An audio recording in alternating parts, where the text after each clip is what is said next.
Hi, my name is Josie Ebelhair. I am a social worker and a rank and file member of the Washington Federation of State Employees, Local 889. The Democrats here in the state of Washington are continuing to cry austerity while we live in a state with some of the richest people in the world. Look, we're not going to tax our way out of this thing. Not going to happen. Ferguson says he's identified $4 billion in cuts that would eliminate 1,000 state jobs and force other state employees to take a furlough day each month for 2 years. The state of Washington is the home of 13 billionaires and a rising number of multimillionaires who essentially live here tax-free. We only have one tax on the wealthy here, which is our capital gains tax, which was won by a coalition of union members and through a ballot initiative. But the Democrats here have not taken the lessons from that to make a move to fill in these holes in the budget, instead claiming to fight for the needs of working people and then turning around and saying that we have no money to fund any services, to fairly pay state workers, and to build our infrastructure here in Washington. This regressive tax system means that every 4 years when we come back to this budget, we're having the same cry that there's nothing left and we're all just left to fight for crumbs. As a state employee in Washington, we have honestly, a huge privilege in being unionized. Not many public sector workers are unionized in this country.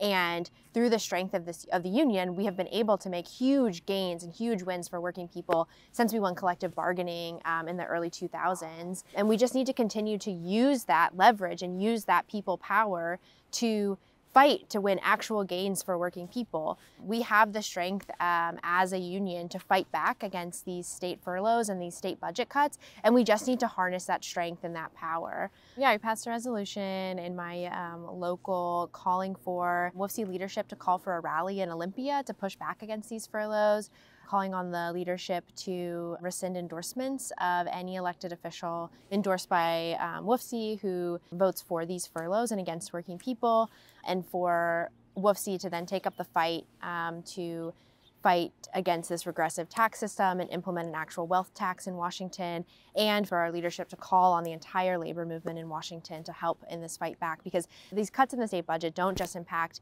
me as a state employee, it impacts all of the people that we serve as state workers.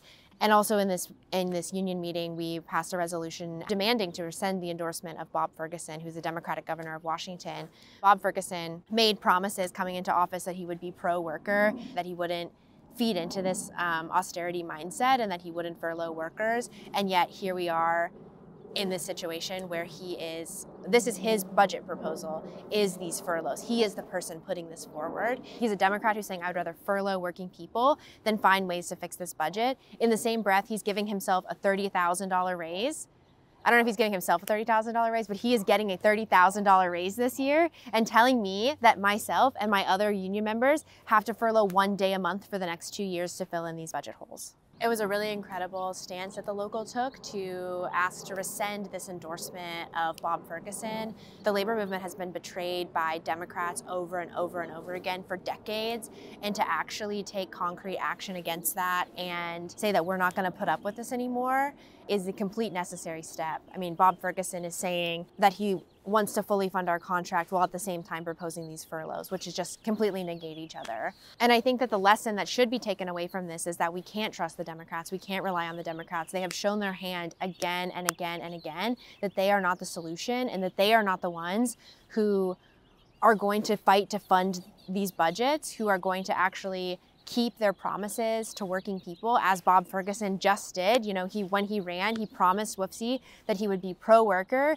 that he wouldn't give in to furloughs and cuts to the budget, and then turned around not even like a year in office and has backtracked on all of that.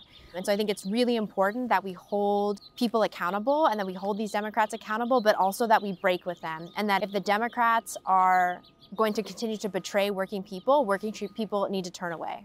The resolution was positively received. It got several seconds when the motion was brought forward for the resolution to be voted on, and passed unanimously within the local. This is something that people can do across the country in your unions. This is a way that we can push union leaderships and build this collective strength in our workplaces in passing these resolutions and building to vote for these resolutions in our locals and in our unions.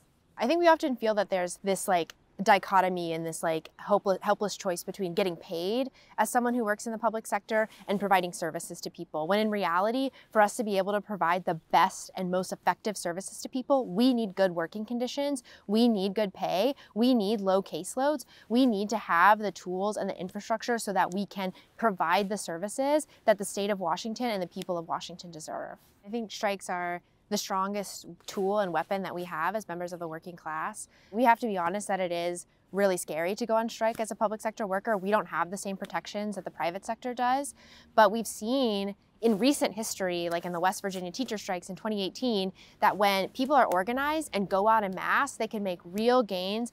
You know, those teachers made real gains for themselves and in their pay, and also for the students and in the schools that they work in. And because they went out in such mass, this collective power in this wildcat strike meant that no teachers were fired. There was no retaliation. And it inspired workers across a lot of states around the country where the teachers were then motivated to fight back and fight for these better working conditions.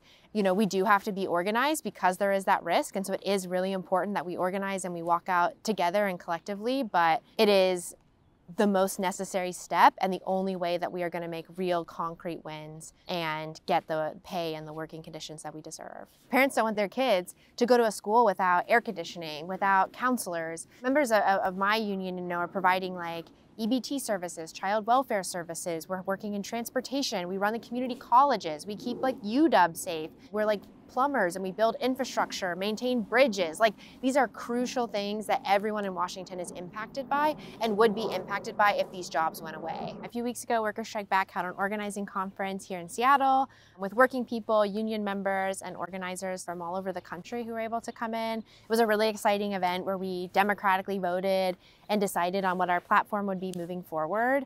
One of the things that we voted on was to begin our Fight the Rich campaign, which is a huge way that we can fight back against these budget cuts. Every 4 years we come back and we don't have enough money to fill the state budget.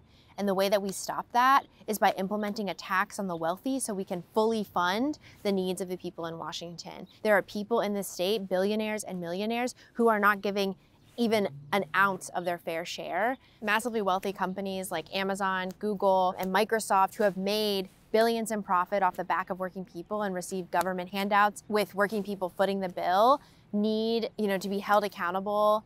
And this money that is made by working people needs to be back in our hands. Here in Seattle, we won the Amazon tax, which was a tax on big business. This was won through a working class movement approach with massive rallies, organizing conferences, and packing City Hall. The Democrats on the Seattle City Council fought tooth and nail against this tax on big business. That's what made needing to take this big public action and this mass collective struggle to win the Amazon tax. That's why that was necessary. And it's what is necessary to win a wealth tax in the state of Washington so that we can consistently fund and fill the holes in the state budget. A crucial next step is going to be continuing to mobilize out in mass to put pressure on the state Democrats to stop these furloughs. This Saturday in Seattle at St. Mark's Episcopal, there's going to be a town hall held by state Democrats. This is a really important one because these state Democrats some of them are on the Ways and Means Committee. This is going to be an opportunity for us to come out in mass and do public comment and speak out against these budget cuts and these furloughs. So it's really important that we pack this town hall with not only WFSE members and union members and state workers, but with as many people in Washington as possible because this impacts all of us.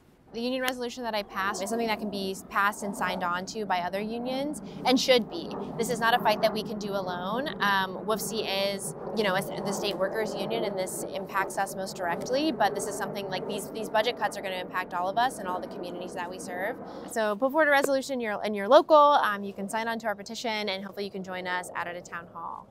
And join Workers Strike Back to get organized. The only way that I was able to learn how to pass and write resolutions was through the support that I got from Workers Strike Back. These budget cuts in Washington are just a small fraction of the massive cuts we've seen to the public sector across the country. It's important that we build a national movement against that, and that's exactly what Workers Strike Back is, and you should join Workers Strike Back today.